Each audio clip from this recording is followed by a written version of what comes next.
শুরু কর।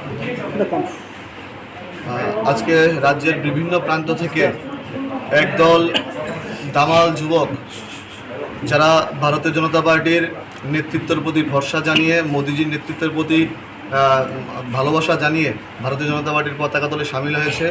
প্রত্যেকের একটাই লক্ষ্য, আগামী লোকসভা নির্বাচনে মোদিজিকে তৃতীয়বারের জন্য প্রধানমন্ত্রী করে ভারতকে বিশ্বগুরু করা।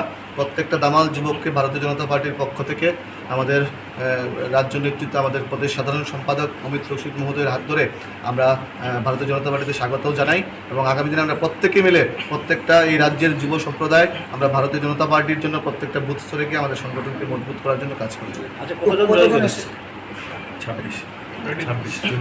আর 26 জন যুবক রাজ্যের বিভিন্ন প্রান্ত থেকে এসে ভারতীয় জনতা পার্টিতে যোগদান করে। কোন কোন দল থেকে এসেছে? অনেকে ছাত্র রাজনীতি এসএফআই করতো, অনেকে এনএসআই করতো, অনেকে এখানে ত্রিপুরা মথারাও আছে। বিভিন্ন রাজনৈতিক দল ত্যাগ করে আজকে আমাদের পার্টিতে যোগদান করে। 26 জন। 26 জন।